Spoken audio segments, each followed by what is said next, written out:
Order! Order! You are an incorrigible delinquent at times. Behave yourself, man!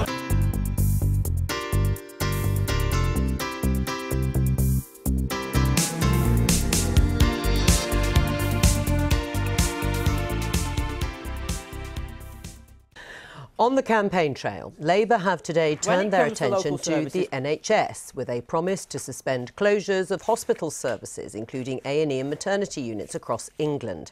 The plan would include reviewing all 44 local healthcare sustainability and transformation plans, or STPs, just falls off the tongue, which were due to deliver £22 billion worth of savings for the NHS. But NHS bosses and ministers have insisted the plans are not about saving money, but about delivering a more efficient service. Here's Labour's Shadow Health Secretary, John Ashworth, speaking earlier today. When it comes to local services, we all know that things sometimes need to change. But if things are going to change, then the public need to be involved. And these STP plans, these Tory plans to downgrade services, whether it's at Dewsbury or whether it's at Darlington or whether it's in places like Ealing in London, have not had the public involved in them whatsoever. We cannot have a system where A&Es are downgraded, hospitals closed, maternity units downgraded or closed, and the public are shut out of the decisions and they have no say at all. So, I am announcing today that a Labour government, that on its first day, will stop this hospital closure programme and have a full review. John Ashworth there. Well, meanwhile, the Conservatives have launched an attack on Labour with a new poster claiming the party's promises to date amount to a £45 billion tax bombshell, evoking memories of previous election campaigns dating back to John Major's campaign in 1992. Labour's dismissed the charge as nonsense and insisted all their pledges were fully costed and would be outlined in their manifesto. But Chancellor Philip Hammond and Brexit Secretary David Davis picked up the theme this morning. This is what Mr Hammond had to say. Just when we need strong and stable leadership for our economy and our country over the crucial next 5 years as we negotiate our exit from the EU and chart a new course in the years beyond, Jeremy Corbyn offers a chaotic and high-risk gamble that would lead to higher taxes, more borrowing and more debt. It's a gamble for which we would all pay the price, and that choice must be uppermost in people's minds when they cast their votes on June the 8th. Philip Hammond there. Barry Gardner, let's just return to the issues on health and talk about these STPs, these plans that John Ashworth, your colleague, says is all about downgrading services and closing maternity units and A&E services across England. You're halting those plans. Does that mean you're also halting the attempt to make these £22 billion of efficiency savings that the government has called for? Well, you're absolutely right to draw attention to the fact of what is driving this whole programme. Because it was actually the government said that they were cutting £30 billion, but they would give £8 billion, and that's how you got at the £22 billion supposedly efficiency savings. So you want to hold those two? What we're saying is that the way in which this has been done has failed to really properly account for the wishes of local people. The consultations have been vacuous.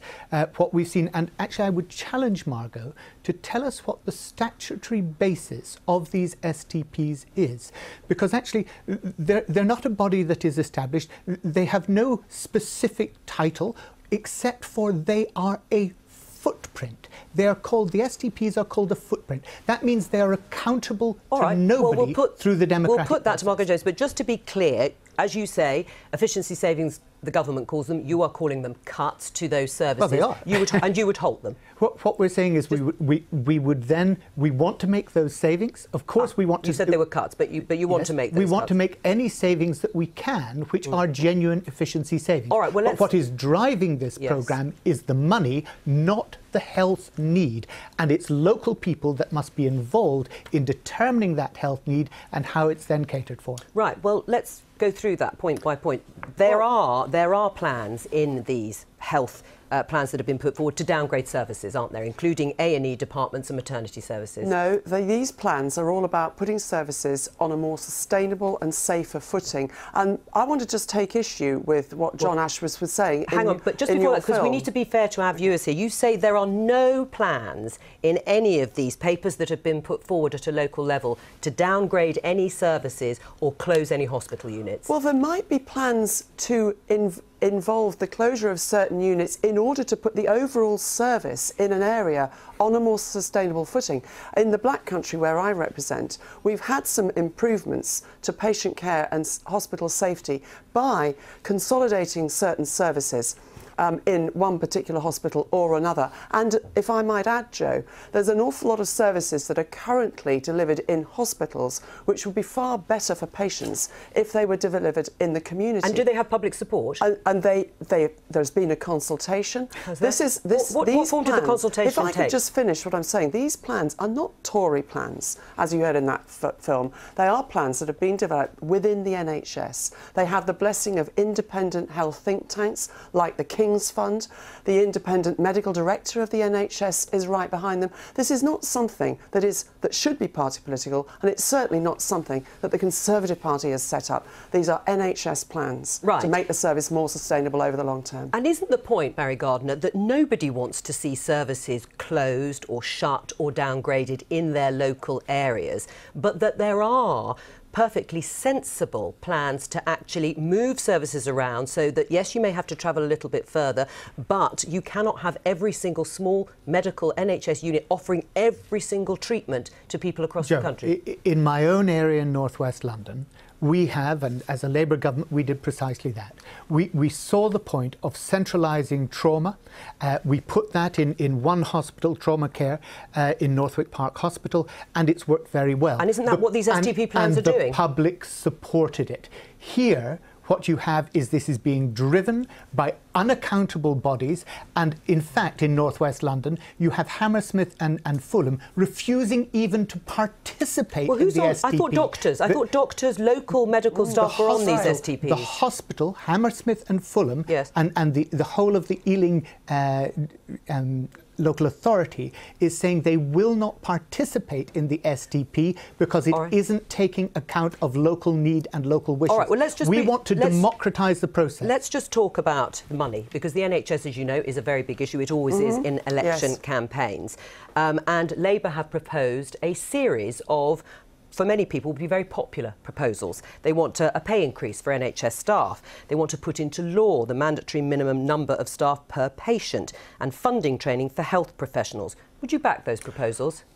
You have to see them in the wider context, but Joe. let me just say that over the last 7 years, the NHS total budget, total spend, has increased year on year, and that increase will be continuing. What's it been per patient? What's it been per patient budget? Because actually that hasn't increased, has it? In fact, numbers released by Minister show NHS England will face a sharp reduction of 0.6% in real terms per head, per patient in the financial year 2018-2019. So I take your point that overall it may have gone up, but not per head. You accept that? Certainly. If you're saying that it is a 0.06% drop in 2018, I think I heard you right. I think that we haven't seen the manifesto yet. That's the one proviso I would make. And secondly, I would say that is, even on a per-patient basis, at least a static situation. But the overall money being spent on the NHS is increasing. But there are more patients and patient demand. Can I just come back to the issue? The proposals that have been put forward by Labour, and I'll come to how they'll cost them in just a moment, but the pay increase for staff who've been on a pay freeze for quite a long period of time, putting into law this mandatory minimum number of staff, do you support that? Well, for a start, that's not correct, if I may say. Which is not correct? The fact that there's been a pay freeze for all staff, that's not the case. A lot of staff in the NHS, a huge number of staff in the NHS, have had their progression pay on average a 3% increase. It's not fair to say that you wouldn't want to see a substantial increase, which is what Labour's...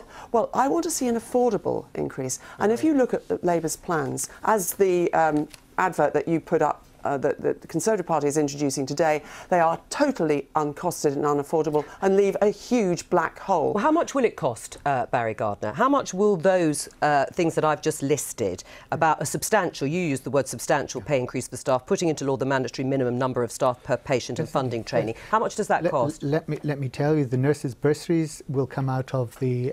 we have costed them against the tax cuts that the Conservatives have given to the wealthiest in our economy. So you're talking about corporation tax? What we're doing is, in the manifesto, every single one of the commitments that we have made will be in detail costed, figures, pounds, I nearly said shillings. But you've already costed these. I mean, you've already said it's going to come. I mean, I'll help you here. But you've already said it's going to come from the cuts, increasing, corporation tax. The nurses' bursaries will come from corporation tax. The carers allowance will come from inheritance tax. The 10,000 more police officers will come from capital gains tax. The educational maintenance allowance will come from corporation tax. The student grants, again, from corporation tax. But let me make this point. So what will the corporation tax rate be? Well, Andrew, you will know that the corporation tax, actually the highest it was ever, was in, I think, 1982. No, I just asked you, under what the will it be? Conservatives at 52%. That will be in our manifesto, exactly what the tax rate will be. But what the Conservatives have done is they've taken it down from an average of over 30% now to 19%, and they're looking to take it down to 17% by 21-22. So you put it back to 28%? Well, we will say what we're going to do in the manifesto. My point to you is this, that it has all been contained within those clear envelopes. But okay. We're going to have to stop there, Barry Gardner. We have to move on. We have.